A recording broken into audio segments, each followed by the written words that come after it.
மீண்டும் அதிகாலையிலே எழுப்புகிறாள், அடுத்த பணியை தொடங்குகிறாள். இப்படி ஒவ்வொரு நாளும் அந்த குழந்தையை வளர்த்தி வருகிறாள். இது உலகத்திலே இருக்கக்கூடிய தாய்மார்கள் அனைவரும் செய்கின்ற பணி.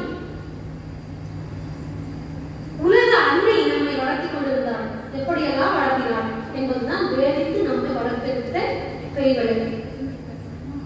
நாம் எல்லோரும் இந்த பிறவியிலே இந்த தாய்க்கு தந்தைக்கு பிறந்தோம். ஆனால் நமக்கு எப்பொழுதுமே தாயும் தந்தையும் அம்மையப்பராகிய இறைவன் இறைவியும் தான். காவிட்ட ஆணவ கருவறையில் அறிவற்ற கண்ணில்லா புலவியாக நாம் இருந்தோம். ஆணவம் என்ற கருவறை. நமக்கு ஒரு நோய் இருக்கின்றது. அந்த நோய்க்கு பெயர் என்னவென்றால் அறியாமை என்னும் நோய். அதை ஆணவம் என்றும் சொல்வார்கள். அந்த நோய் நம்மை பிடித்திருக்கிறது. நமக்கு கண்ணும் இல்லை, அறிவும் இல்லை.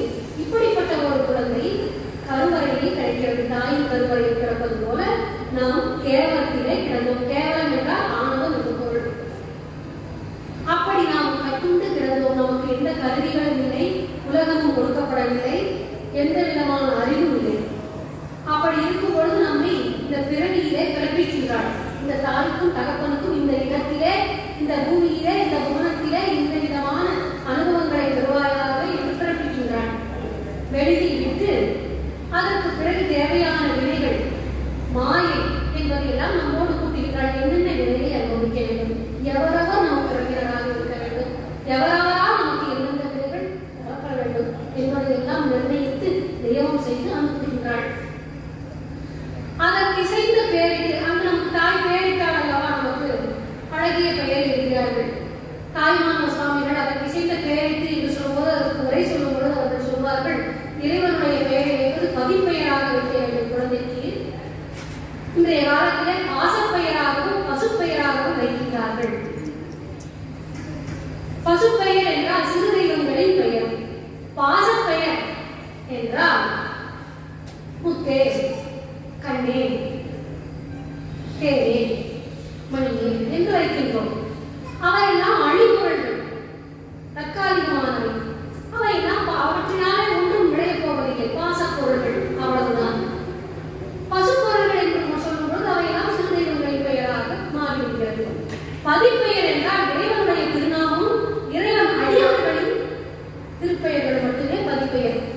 இந்த பெயர்களை இட வேண்டும் என்று அந்த உரையிலே சொல்லுகின்றார்.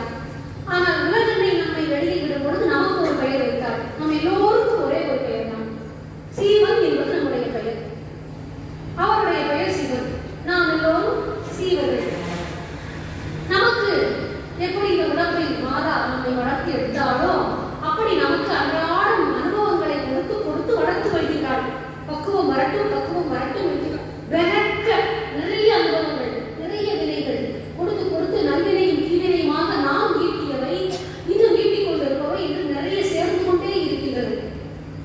பெரிய விவரத்தினை போக்குவரவு குறித்து நாம் விளையாடி கொண்டிருக்கின்றோம். பிறகு ஒரு கட்டத்திலே இந்த உடம்பிலிருந்து உயிரை பிரிக்க வேண்டிய நேரம் வரும் பொழுது யமனை அனுப்பி, போதுமப்பா இந்த உடம்பிலே உனக்குரிய வினை முடிந்தது என்று பிரித்து விடுகிறாள். மீண்டும் தேவையான நேரத்தில் அடுத்த உடலை கொடுக்கின்றாள். இப்படியே போதுமப்பா எனக்கு என்று சொல்லும் வரை அந்த ரோகங்களை கொடுத்து கொடுத்து குணத்திலே பெரிய விளையாட்டு அமைக்கின்றாள். ஆனால் இறுதியிலே நான் இடர் போதுமைதான், இந்த பிறக்கின்ற இடர் எனக்கு போதும், இன்னும் ஒரு கருப்பையில் வராத வரம் தான் என்று பட்டினத்தார் கேட்பார்களா? மாதா உடல் செலுத்தாள், வல்வினையே கால் செலுத்தேன், வேறாவும் கை செலுத்தாள். மாதா ஒவ்வொரு வினையாக பெற்று பெற்று போட்டு எப்படா உனக்கு பிறவி வைக்கும் தீர்வு அவர் மாதாவே கேட்கிற அளவுக்கு மாதா உடல் செலுத்தாள், வல்வினையே கால் செலுத்தேன். எத்தனை மொழிகளிலே எத்தனை ஊர்களிலே நடந்து நொந்திருக்கிறேன். வேதாவும் கை செலுத்தான். ஒவ்வொரு முறையும் அவன் அனுப்பும் பொழுது நமக்கு தலையெழுத்து எழுதுகிறான் என்று சொல்கிறோம் அல்லவா? அவன் வேதா என்றால் பிரம்மன். பிரம்மன் என்னடா இந்த முறை பிறந்துட்டாயா, சரி செல்வா என்று அவன் அனுப்புகிறான். எல்லோரும் சரித்து விட்டார்கள். நாரா இருப்பையில் வாழ்ச்சிவரே, இன்னும் ஒரு அன்னை கருப்பையில் வாரா வரந்தா அப்படின்னு பட்டியலத்தார் கேட்கிறார். அப்படியெல்லாம் போதும் என்று நாம் நம்முடைய பக்குவத்தினாலே நம்முடைய குருநாதர்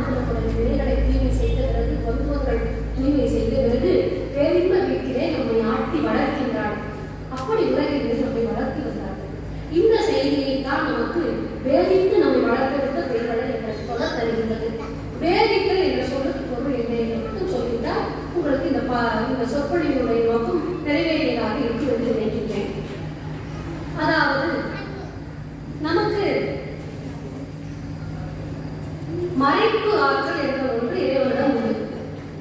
இந்த நேரத்திலே இந்த செய்தியை இவர்கள் அறிந்தால் போதும் என்று தாய் கூட நம்மை நினைப்பாள். வீட்டிலே நமக்கு தேவையான பண்டங்கள் நிறைய இருக்கும். எல்லாவற்றையும் நாம் ஒரே நாளிலேயே சாப்பிட்டு முடிக்க வேண்டும் என்று கருதுவோம். எல்லா விதமான இனிப்பு பொருட்களையும் ஒரே நாளிலேயே சாப்பிட்டு விடலாம் என்று ஆசைப்படுவோம். அதை கூட அவள் மறைத்து வைத்து அப்பப்போ கொஞ்சம் எடுத்து சரியா கொடுப்பான். அது கூட ஒரு நம்முடைய நன்மைக்காக. அத்தனை நம்மளால் ஒரே நாளை சாப்பிடுவோம் அழித்து. அதுக்கு பிறகு வருகின்ற விளைவுகள் இது சாதாரணமாக உலகில் இருக்கக்கூடியது. அன்னையும் எப்பொழுது எந்த பக்குவத்திலே இந்த உயிர் எதை உணர்ந்து கொள்ள வேண்டுமோ அப்பொழுதுதான் நமக்கு அதை கூட்டுவிப்பாள். அந்த சக்திக்கு பெயர் திரோதான சக்தி என்று பெயர். மறைப்பு ஆற்றல் இறைவனுடைய அது சக்தி, பரிக்கிரக சக்தி என்பார்கள். அதாவது நமக்கு பல்வேறு ஆயுதங்கள் படைக்கலங்கள் எல்லாம் வைத்திருப்பார்கள். போர் என்று வந்தால் அதை எடுத்து சென்று போரிலே வெற்றி பெற்றுவிட்டு மீண்டும் அதை கொண்டு வந்து ஒரு இடத்திலே சாட்சி விடுவார்கள். எப்பவா கையில் வச்சுட்டு போய் கேட்க மாட்டோம். அதே போல அந்த சக்தியை நமக்கு வைத்திருக்கிறார்கள். அதனால் நமக்கு இதுவரையும் நாம் ஏதும் அறியாதவர்களாக இருந்தோம். நமக்கு இறைவன் செய்த நன்றியை உணராதவர்களாக இருந்தோம். எத்துணையோ நன்மையை நமக்கு கொடுத்திருந்தும் நாம் அதை உணரவில்லை. ஏன் உணரவில்லை என்றால் அருளை நாம் அறியவில்லை. எப்படி அறியவில்லை என்றால் இந்த தரையிலே தான் அமர்ந்திருக்கின்றோம். ஆனால் இந்த தரைதான் நம்மை தாங்கிக் கொண்டிருக்கிறது என்று என்னைக்காவது நினைச்சு பார்க்கலாம். எவ்வளவு மிதிக்கிறோம், கொத்துகிறோம், அகழ்கிறோம். நாம் நினைத்துக் கொண்டிருக்கிறோம் நான் உட்கார்ந்து இருக்கின்றேன், அதனால் நான் அமர்ந்திருக்கிறேன், நான் தாங்கிக் கொண்டிருக்கின்றேன். ஆனால் தரையிலவா நம்மை தாங்கியது என்று நாம் அறியவில்லை. அப்படி உள்விட்டு நமக்குள்ளே இருக்கின்ற அந்த அருள் தான் நம்மை தாங்கிக் கொண்டிருக்கிறது என்பதை ஒரு காலத்திலே நாம் உணர்வோம். அதுவரை நாம் மறைப்பு சக்தியாகிய அந்த விரோதான சக்தி நம்மை வழிநடத்தி கொண்டிருக்கும். எதற்கு அப்படி அவர் செல்கிறார்? உடனே எனக்கு எல்லாவற்றையும் தெரிய வைத்துவிட வேண்டியதானே என்றால் முடியாது. அப்படி நம்மால் தாங்க முடியாது. அந்தந்த காலத்துக்குரிய நேரத்திலே தான் அந்தந்த பக்குவம் நமக்கு கிடைக்கும். தண்ணீர் வேட்கையில் இருக்கக்கூடிய ஒருவர் அவன் முன்னாடி அறுசுவை உணவையே வைத்தாலும் வேண்டாம், தண்ணீர் கொடுங்க, தண்ணீர் மட்டும் போதும். குழந்தை அழுது கொண்டிருக்கிறது, தாய்க்கான விலை உயர்ந்த பொம்மையை கொண்டு போய் கொடுக்கிறோம். எனக்கு வேண்டாம், எங்க தாய் தான் வேணும், என்னுடைய அம்மா தான் வேணும். தலையை தீப்பற்றி கொண்டவன் அவனிடம் சென்று அழகான ஒரு கவிதையை நான் சொல்லியிருந்தால் தண்ணீர் எனக்கு உடனடியாக தண்ணீர் வேண்டும், என் தலையை தீப்பற்றி விட்டது. அப்படி அருளை வேட்கை கொண்டவனுக்கு அருளை தவிர வேறு எதுவும் வேண்டி இல்லை என்ற வெளியிலே வரும்பொழுது அந்த நேரத்திலே அந்த திரோதான சக்தி மாறி அருள் சக்தியாக மாறிவிடும். ஏன் இவ்வளவு நாள் நீ அறியாமல் இருந்தாய் என்று கேட்கும் பொழுது மாதவி சிவம் சொல்கிறார், பார்க்கடலிலே தான் உயிர்கள் வாழ்கின்றன, பசி ஏற்பட்டுவிட்டது, சிறிது பாலை எடுத்து குடிக்கலாம் அல்லவா? பசினா நீங்க வாழ்ற இடமே பார்க்கடல் தானே, எதுக்கு பசியோடு இருக்கிறீங்க? ஆனால் அந்த மீன் என்ன செஞ்சது? அழுக்கை தேடி சென்று உண்டது. வேறு சிறு புழுக்கள் கிடைத்ததனால் இது தேடியது. பார்க்கடலிலேயே வாழ்ந்தாலும் கூட பசியோடு அலைகின்ற வாழ்க்கை. தன்னுடைய தேடல் வேறொரு அழுக்கை தேடியதாக இருக்கின்றது. திருவருளையிலேயே வாழ்ந்தாலும் திருவருளை உணராத மக்கள் உலகப் பொருள்களை நுகர விரும்பி அந்த நுகர்ச்சியினுடைய எல்லை திருவருளை மறக்க வைத்திருக்கிறது. நம்மை தாங்கி இருக்கின்ற அருளை அறிய முடியாமல் போய்விட்டது. அப்படிப்பட்டவர்களை பார்த்தா எப்படி இருக்கிறது தெரியுமா? வெள்ளத்துக்குள்ளே நின்று கொண்டே நாக்கு வத்தி போச்சு தண்ணீர்ல இது வலிக்கின்றவை போல இருக்கின்றது. வழித்துணையாக ஒருவர் பின்னாலே வந்து கொண்டிருக்கும் பொழுதும் கூட அதை அறியாமல் நான் தனியாக செல்கிறேன், இந்த காட்டு வழியிலே நான் எப்படி செல்வேன் என்று அஞ்சுகளை போகிறேன். மாணவனே, வழித்துணை மருளே, மாசிலா மணியே, மறைப்பொருளே வருகிறதா? அப்படி வழித்துணை மருந்தாக அருள் நமக்கு வந்து கொண்டே இருக்கின்றது. விடிந்து வெகு நேரம் ஆகிவிட்டது. நீ கண்ணை திறக்க வேண்டும். திறந்தால்தான் இருள் போய்விட்டது என்பது தெரியும். உன் கண்ணை நீ திறக்காவிட்டால் விடிந்து விட்டது என்பதை நீ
திருவருளை அறியாதவருடைய பழக்கம் எப்படி செல்லும் என்று சொல்லுகிறார். எனவே உயிர் பக்குவம் அடையும் பொழுது சிவபிரானுடைய சக்தி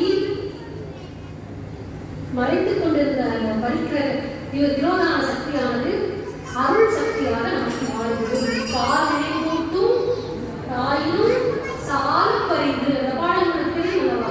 சால பறிந்து தாய் ஒரு முறை அல்ல 2 முறை 3 முறை கேட்டால் சலித்துக் கொள்வாள். எவ்வளவு உணவு போடுறது, எவ்வளவு சாப்பிடுற, எத்தனை தோசை சாப்பிடுற, 15 தோசை ஆச்சு அப்படின்னு கேட்கலாம். ஆனா நாம் எவ்வளவு முறை தவறுகளை இழைத்தாலும் உலகத்தை புறம் புறம் திரிந்த செல்வமே சிவபெருமானே உண்மையே உணர்ச்சி என்று நம்முடைய மணிவாசக பெருமான் சொல்லுவார். அப்படி நம்முடைய உயிரை பற்றி இருக்கக்கூடிய அந்த அறியாமைன்னு ஒரு நோய் இருக்குன்னு சொல்லியா, அந்த நோய்க்கு சில மருந்து தேவைப்படுது. அதுதான் இந்த திரோதான சக்தி, மாயை, கண்மம் அப்படிங்கிறதெல்லாம். குறிப்பிட்ட காலம் வரைக்கும் இவையெல்லாம் நம்ம பக்குவப்படுத்தி இந்த திருவருளை தாங்கிக் கொள்ளக்கூடிய அறிவை நமக்கு தரும். இப்ப செம்பு உங்ககிட்ட இருக்கு, அந்த செம்பு அண்ணான விளக்கம். விளக்கிட்டு என்னாகும்? கழிவு பிடிச்சு ஒரு நாள் விளக்கவில்லை என்றாலும் ஒரு நாள் அதிலே கழிவு பிடிக்கிறது. அதே போல இந்த உயிர் வைத்துக் கொள்ளுங்கள். இந்த செம்பை பொன்னாக்குகின்ற ஒரு வேதியியல் மாற்றத்தை பழங்காலத்திலே தெரிந்து வைத்திருந்தார்கள். அனலிலே விட்டு விளக்கி உருக்கி ஒரு குறிப்பிட்ட பருவம் வரைக்கும் அப்படியே அந்த உருகுகளை வைத்து சில குளிகைகள், மாத்திரைகள் சொல்லக்கூடிய சில குளிகைகளை அந்த செம்பு கூட கலந்து, உருகின செம்பு கூட கலந்துட்டா அது பத்திரமாக்கு தங்கமா மாறிடும். அது ஒரு வேதியியல் மாற்றம், ரசாயன வித்தை. அதை ஒரு காலத்துல எல்லாரும் செஞ்சுட்டு இருந்தாங்க. பெரிய பெரிய சித்தர்கள் எல்லாம் அதை தெரிஞ்சு வச்சிருந்தாங்க. இதை உயிருக்கு அண்ணான்னு செஞ்சுட்டு இருக்கிற அம்மா நம்மளுக்கு. இதெல்லாம் பெரிய சித்து. இந்த சாதாரண பொண்ணையும் தங்கத்தையும் நம்ம வைத்து என்ன செய்ய போகும்? ஒரு நாள் அது கரியாதான் போகும். வரதா மணினி இடவோரில் வருகா இருந்தால் அதிமாரா விரதா விரடா மனரோகம் இடவே கரியாமதி ஏது. இவையெல்லாம் கரியாகத்தானே. வரதாமணி நீ எல்லாம் வரதாமணி, இந்த கரியாக போகிற தங்கத்தை வைத்து என்ன செய்வது என்று கருணகிரிநாதர் பெருமான் கேட்பார். அப்போ அதே போல இந்த உயிர் ஒரு செம்பு. இந்த செம்பை அனலில் வாட்டுவது போல பக்குவப்படுத்திக் கொண்டிருப்பாள். நம்ம இருக்கக்கூடிய கழிவு என்ன கேட்டீங்கன்னா அறியாமை, ஆணவம். அப்ப இந்த ஆணவத்தை தீர்ப்பதற்கு எப்படி அந்த நெருப்பிலே வாட்டினார்கள், அந்த செம்பை நெருப்பிலே வாட்டினார்களோ அதே போல இந்த உயிருக்கு ஞானத்தை கொடுத்துக் கொண்டே இருப்பார்கள். இழகு பொழுது நமக்கு கனிவு பிறக்கும், உள்ளம் உருகும். அப்பொழுது அருள் சக்தி விளங்கும். அந்த உயிரின் பக்குவம் வந்து அந்த திரோதான சக்தி அருள் சக்தியாக மாறும் பொழுது நம்முடைய குருநாதன் கண்முன்னாக வந்து நிற்பான். ஏன் இறைவனே நமக்கு மாற்றக்கூடாதா? குருநாதன் வேண்டுமா? ஞான குருவை அல்லாமல் இந்த உலகத்திலே ஞானம் ஒருவருக்கும் சித்திக்காது என்பதுதான் பெரியோர்களுடைய வார்த்தை. ஏனென்றால் நமக்குள்ள இருக்கக்கூடிய நோய்க்கு நம்ம வீட்டில் இருக்கிறவங்களுக்கு தான் தெரியும், வெளியில் இருக்கிறவங்களுக்கு தான் தெரியுமா? நம்ம நல்லா தான் இருக்கோம். ஆனா நமக்கு வீட்டுக்குள்ள இருக்கிறவங்களுக்கு தான் நம்முடைய நிலைமை என்ன என்பது தெரியும். அதே போல நம்ம உயிரா இருக்கக்கூடிய அம்மைக்கு தான் தெரியும் நமக்கு என்ன வேணும், எப்ப கொடுக்கணும். எனவே நமக்கு இருக்க வேண்டிய நமக்கு இருக்கிற நோய் என்ன, நோய்க்கு மருந்து என்ன, அதை தீர்ப்பதற்குரிய காலம் என்ன, தீர்க்கின்ற முறை என்ன என்பதை எல்லாம் அம்மை அறிவாள். அறிவனே அவரே அபிநாயினேனை அறிவனாக இதெல்லாம் வந்து நம்முடைய அறிவினால் அவங்க செஞ்சது. அவங்க நமக்கு வந்து தானே நமக்கு தலையெடுக்கிறாங்க. இந்த ஆன்மாவுக்கு இப்படி குருநாதன் வந்து இந்த மாற்றங்களை எல்லாம் செய்யறாங்க இல்லையா, அதுக்கு பேர் தான் ரசமாற்றம், ரச வேதியியல் மாற்றம், வேதித்தல். அந்த சொல்லுக்கு பொருள் என்னன்னா, அருள் சக்தியே குருநாதனாக வந்து இந்த உயிர்களை ஆட்கொள்ளுகின்ற அந்த நிலைக்கு பேரு தான் வேதித்து நம்மை வளர்த்து எடுத்தல். ஒவ்வொரு நாளா வளர்க்கிறது. அப்போ இது நமக்கு தெரியாது. நாம என்ன செய்வோம்னா, ஒரு குழந்தை கையில பொற்கிண்ணம், அழகான பொற்கிண்ணம், பொன்னால் செய்யப்பட்ட அழகிய கிண்ணம், அதை கொடுத்து அது என்ன செய்யும்? ஆஹா எவ்வளவு கிராம், 1 கிலோவா 2 கிலோவான்னு கேட்காது. ஊங்கி ஒரு பொட்டு கொட்டி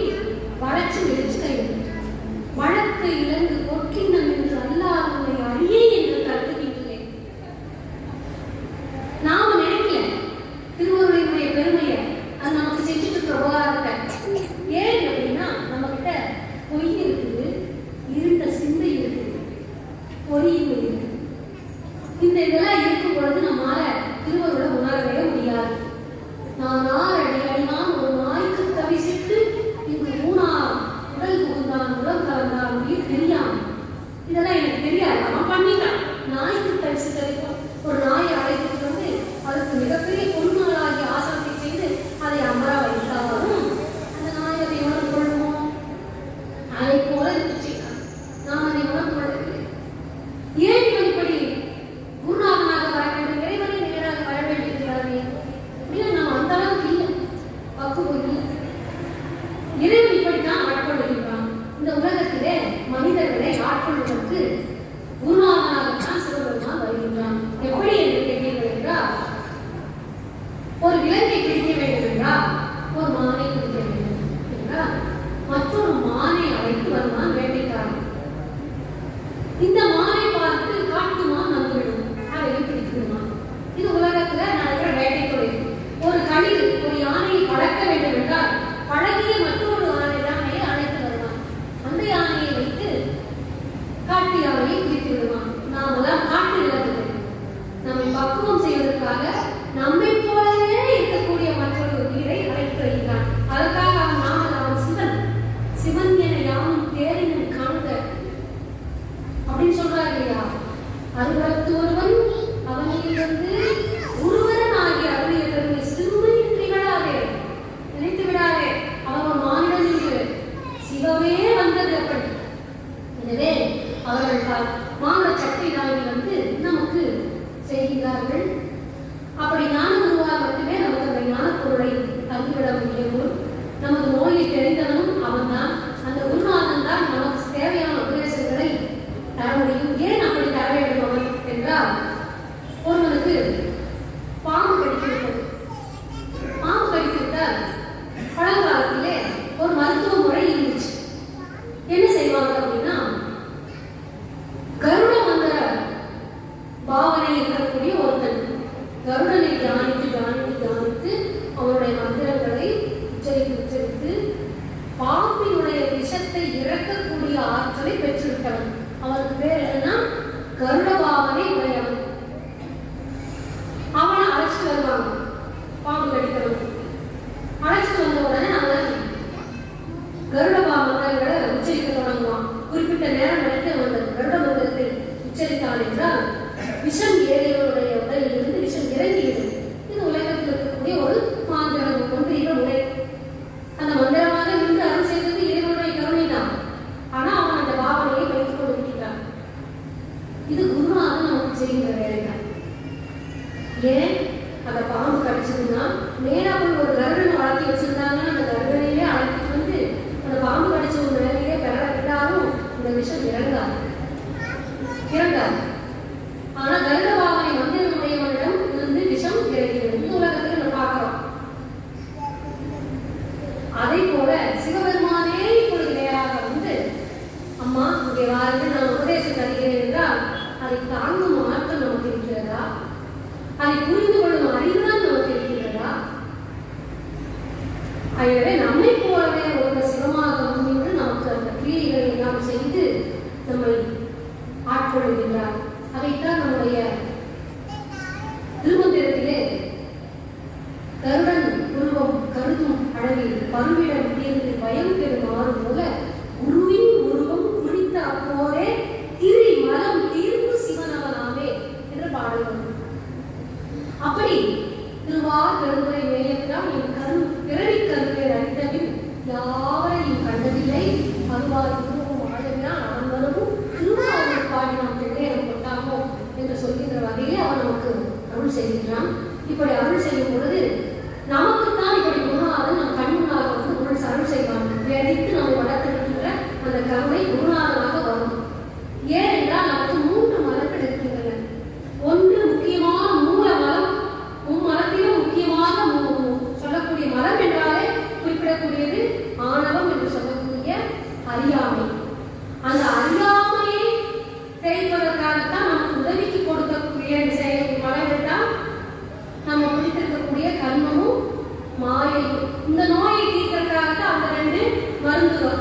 ஆனா அந்த மருந்துகளும் சேர்ந்து நோய் போலவே செயல்பட்டு இருக்கும். அதுதான் இயல்பு. அப்படி நமக்கு 3 மலம் இருக்கிறதுனால நம்ம சகலர்னு சொல்லுவாங்க. நம்மளெல்லாம் நம்மை போன்றவர்களை சகலர் என்று சொல்வார்கள்.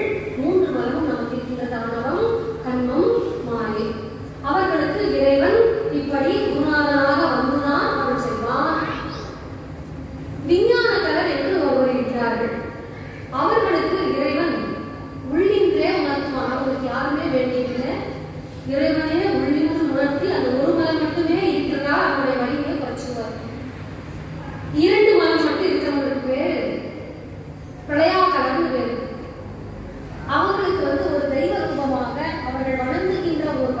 ஒரு தெய்வத்தினுடைய வடிவத்தில் நின்று அந்த 2 மதத்தினுடைய வடிவத்தை தேய்ச்சி கொடுத்துருவார்கள்.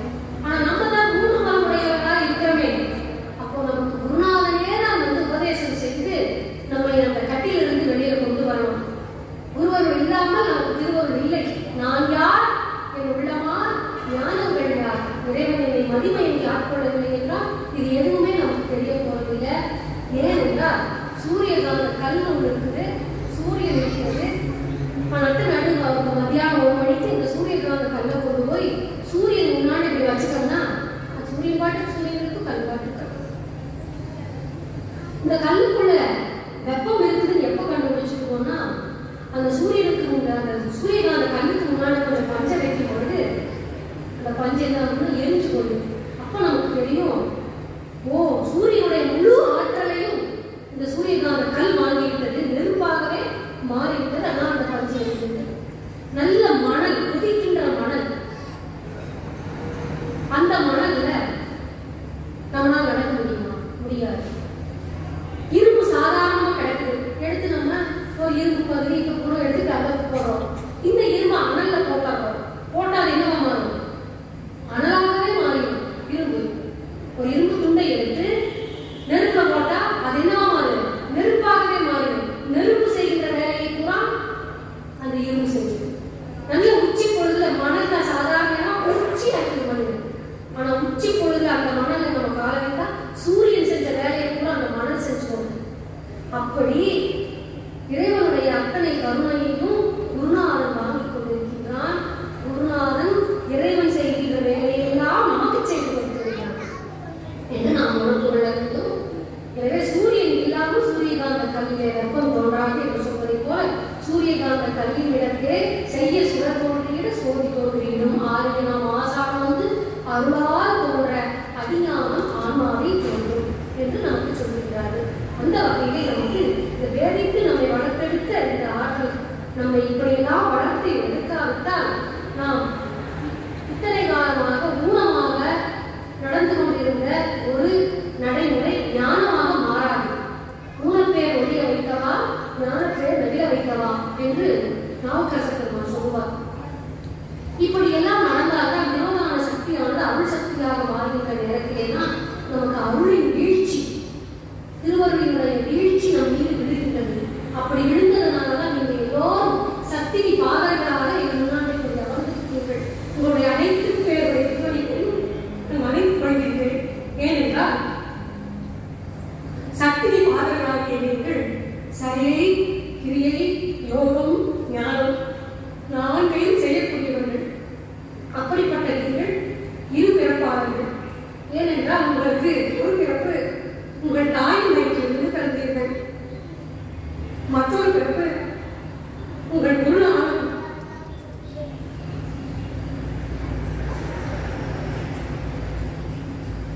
உங்களுக்கு உபதேசம் செய்து மனம் பிடித்து தூய்மை செய்து திருவருளை உணர்த்தி எல்லையில்லா ஆனந்தத்தை அனுபவிக்குமாறு 5 எழுத்து கொடுத்து உங்களை அடுத்த பிறப்பிலே எடுத்துவிட்டான். எப்படி ஒரு கோழியினுடைய வயிற்றிலிருந்து ஒரு முட்டை திறக்கும் பொழுது அதற்கு ஒரு பிறப்பு, அந்த முட்டையை உடைத்துக் கொண்டு குஞ்சு வெளியிடுகிறதா அது அதற்கு 2ஆம் பிறப்பு. அதை போல் நாம் எல்லாம் நம்முடைய பெயர் என்னவென்றால் பார்ப்பு என்று பெயர் நமக்கு கோழி குஞ்சு. இங்கு ஒரு பார்ப்பு என பாடலின் படிப்பு நாட்களை விட்டு உங்களை கூடுமாறு அறியை புலன் போற்றியே என்று மாணிக்கவாசகர் சொல்வார். அப்படி பார்ப்பு போல இருக்கின்ற நம்மை 2 பிறப்பாளர்கள் என்று சொல்வார்கள்.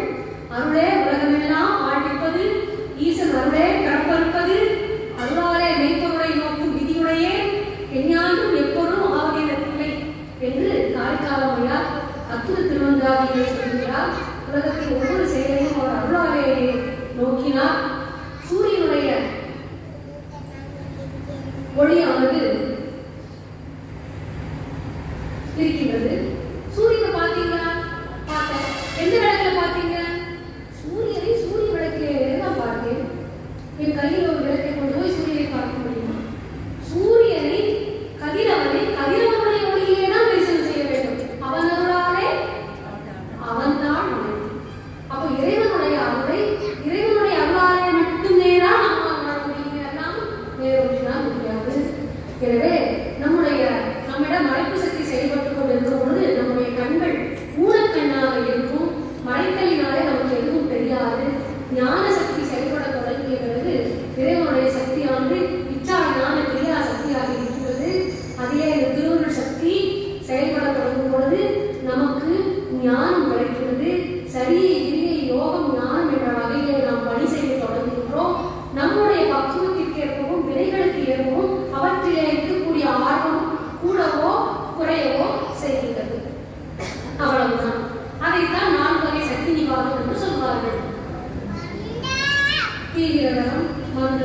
மந்தம், தீவிரம் என்று 4 சொல்வார்கள். அந்த 4 வகையான சக்தி நிவாரணம் நம்முடைய பக்குவத்திற்கேற்பவும் நம்முடைய அறிவு அந்த நேரத்திலே எவ்வளவு தூரம் திருக்குறள் செலுத்துகின்றதோ அந்த அளவிலும் நம்மால் இந்த சரீர யோக ஞானங்களை கடைபிடிக்க முடிகின்றது. எனவே காட்டிய கண்ணே தன்னை காணா, காட்டிய கண் உள்ளத்தை காணா, காட்டிய உள்ளம் தன்னையே காணா என்று நம்மால் யாரும் காணப்படவில்லை. காணும் உபகாரமும் காட்டும் உபகாரமும் திருவருள் மட்டுமே. இறைவனை அவரேதான் நம்முடைய எல்லாவற்றையும் செய்ய வைத்துக் கொண்டிருக்கிறது என்று செருக்கு இல்லாமல் நாம் இறைவனுடைய திருவடியிலே நம்மை தத்தம் கொடுத்து அன்றே எந்த நாவியும் உடைமை உடலும் எல்லாம் ஒன்றேதான் என் ஆட்கொண்ட போதே கொண்டிலையோ இங்கு ஒரு இடையும் எனக்குண்டோ என் தொழிற்கண்ணிமானே நன்றே செய்வார் விழி செய்வார். இது ஒரு கேள்வி. நன்று மட்டும்தானே செய்வார், விழி செய்வாயா நீ? விழி செய்வார் யாரும் நாயகன் என்று என்னுடைய சுதந்திரமின்மையை உணர்ந்து கொண்டு நான் உனக்கு அடிமையாக இருக்கின்றேன் என்பதை மனதார புரிந்து கொண்டு நாம் இறைவனுடைய திருவடியிலே நம்முடைய எல்லா செயல்களையும் அவன் அருளாலே அவன் தாழ் வணங்கி வைத்துவிட வேண்டும். ஏனென்றால் இருள் நேரத்திலே நாம் இதோ இச்சந்திரன், இதோ இது விண்மீன்கள், எத்தனை விண்மீன்கள் என்றெல்லாம் எழுதுகிறோம். ஏனென்றால் அங்கு இருள் இருக்கிறது. அதனால் சந்திரன் தெரிந்தது, விண்மீன் தெரிந்தது. காலையிலே சூரியன் வந்துவிட்டது, அந்த சந்திரன் தெரியுமோ, விண்மீன்கள் தெரியுமா? தெரியாது. அதே போல இந்த உலகிற்கு ஒளி வழங்கக்கூடிய சந்திரனோ சூரியனோ நம்முடைய அறியாமை நேரத்திலே நமக்கு ஒரு பெரிய ஒரு ஆர்வத்துக்குரிய பொருளாக தோன்றியிருக்கலாம். ஆனால் காலையிலே ஞாயிறு பிறந்து விட்டதும் சந்திரன் இதற்கு நமக்கு, விண்மீன்கள் இதற்கு நமக்கு, திருவருள் பிறந்த பிறகு அவையெல்லாம் நமக்கு தேவைப்படவில்லை. எனவே இந்த தத்துவங்களோ ஆன்ம கருவிகளோ எல்லாம் விண்மீன்களைப் போலவும் சந்திரனைப் போலவும் நமக்கு ஒரு ஒதுக்கி கொடுக்கப்பட்டது. இறைவனுடைய கருணை கிடைத்துவிட்டால் இவையெல்லாம் ஒதுங்கி நிற்கத்தானே வேண்டும். இவையெல்லாம் இறைவனிடம் என்று பெற்றுக்கொண்ட ஞான அறிவல்லவா. எனவே தம் வலிகளை இழந்து அடங்கி வலிவிழந்து ஒதுங்கி நிற்கும். அவை இல்லை என்று சொல்லவில்லை சைவ சித்தாந்தம். சந்திரன் இருக்கிறது, பகலிலும் இருக்கிறது, விண்மீன்கள் இருக்கின்றன, பகலிலும் இருக்கின்றன. அவை வலிவிழந்து தங்கள் சக்திகள் ஒடுங்கி இருக்கின்றன, செயல்படாமல் இருக்கின்றன. எனவே நம்முடைய திருவருளானது நம்மை ஞாயிற்றுடைய வழியை வைத்து நம்மை காப்பாற்றிக் கொண்டிருக்கிறது. நமக்கு நம்முடைய பெரியோர்கள் சொல்லும்போது 3 வகையான கண்கள் உலகத்திலே இருக்கின்றன. ஒன்று ஆந்தை, உங்களுக்கெல்லாம் தெரியும் இல்லையா, கூகைன்னு சொல்லுவாங்க. அது பகல்ல என்ன செய்யும்? ஆந்தை